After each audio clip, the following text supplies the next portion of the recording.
Oh goodness, this is a pre-opening to the opening of this video, and that is once again I forgot to ask you to like and subscribe. It really helps the channel. So hit the like, smash the subscribe, or smash the like and hit the subscribe and do the bell thing, whatever all that is. Please just do it. Now to the video.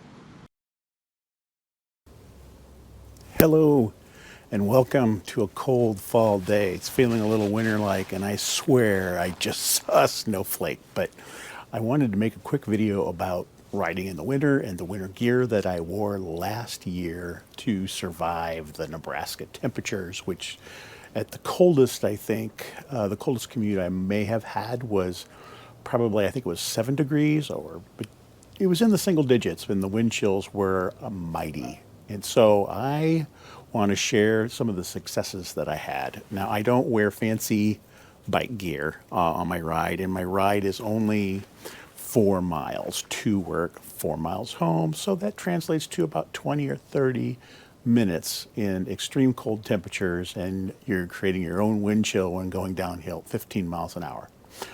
So it can get quite cold quite fast, and the extremities go the feet, the hands, the face. When those get to the point of discomfort, the ride should be over. And it just sucks all the joy out of the ride. And the reason for riding is for joy. There's no joy without riding, and there's no riding without joy. So I want to start at the top, right? The first thing I don is this. I think this is called a balaclava or something. It sounds like a Greek dessert, but it's not. It's a spandex headpiece, and I will model that and put it up on the screen. What it does is it just kind of keeps me covered all the way across here and down around my neck area. Really important to keep this covered up and protect your face, okay? What's next? Over the top of that is a Rock Brothers headgear. It goes over the top. I will model that as well. It keeps your ears nice and warm. There's even, if you wear sunglasses, some little slots here for the bows or the bows or the arms of your sunglasses to go through. I don't wear sunglasses, so I don't really need that, but I thought I'd mention it. That really helps keep your head warm, especially if you wear a helmet with slots in the top. Okay?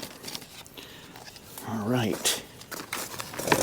And finally, on the face, the piece that I cannot live without, I would never leave home without, is this neoprene mask. There's the brand name. I will model it at some point as well. I can do that right for you right now. Okay.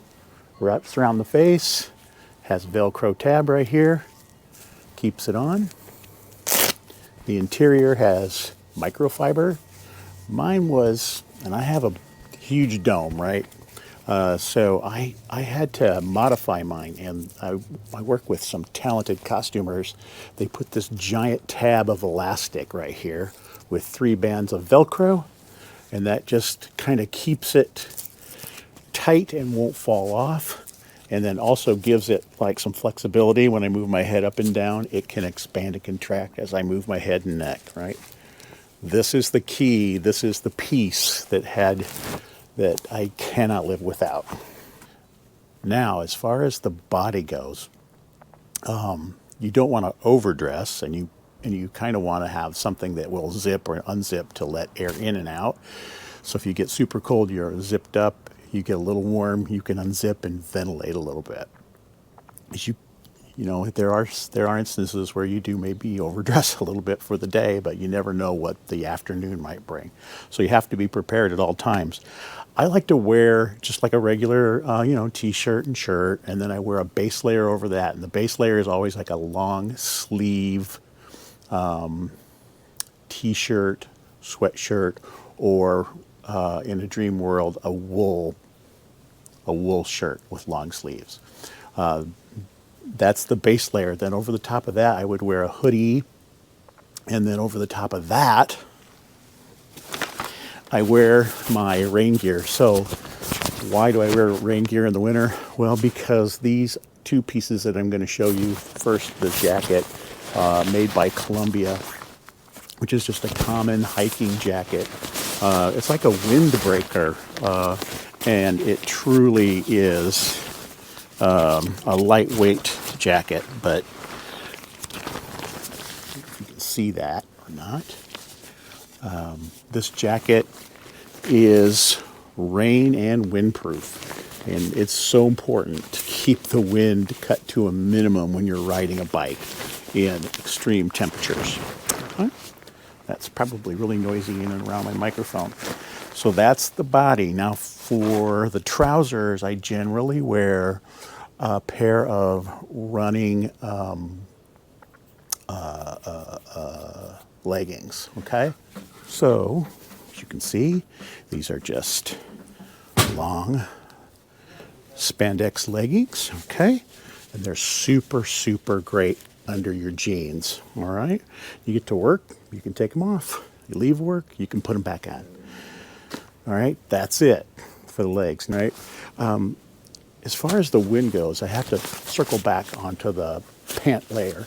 On the single digit temp days, I wore a pair of Columbia wind and rain pants, hiking pants. And I got the pants and the jacket oversized so that I could put them over my street clothes. So that's one little tip for you, is don't buy the size that will fit you, buy the size that will fit over your street clothes, okay? And I just roll them up, put them in my saddlebag, and off I go. Now for the feet I wear a good merino wool sock. And the higher the better. So if you get a leg high or a knee high sock, like a skier's sock, are cheaper than the cycling socks. Those are really what you want to go for, in my opinion. That combined with the leggings will keep the wind from going up your pant leg and just killing you, okay? Last winter, I rode with wool socks and just Adidas tennis shoes, like sneakers, nothing special. I would only ride on dry, cold days. I would not ride when it snowed or if there was ice on the pavement. So just the combination of just a sneaker and a wool sock was all I needed to keep my feet warm. Where the challenge came in riding for me was the hands. And I think it's because of poor circulation and arthritis in my hands. I had a really hard time keeping my fingers warm. So I was wearing some standard gloves. Is that for you? Okay. These are Cabela's brand Gore-Tex Infinium gloves, which I thought were going to be really wonderful, and they're good for cruising around, 30 in the 30s, but not for long. And believe it or not, these great gloves were not enough. What I had to do was go to handlebar mitts,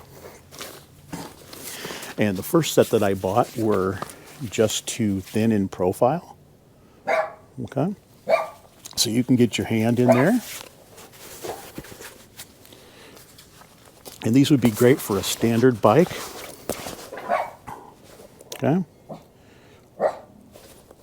You put these on your handlebars, your hands go in and it protects you from wind. And these were terrific, except for they are too small in profile for an electric bike with the shifter and the brake levers and all the other things that are on the handlebars. So that did not work. So I went with the same brand, Rock Brothers, and you can see these are, let's see if I can see that in the preview monitor, a little bit taller instead of pancake, okay? And they have a little drawstring here to tighten them around the handlebars. And there's even a little pouch here for accessories if you need it. Kind of handy. Put your phone in there if you need it.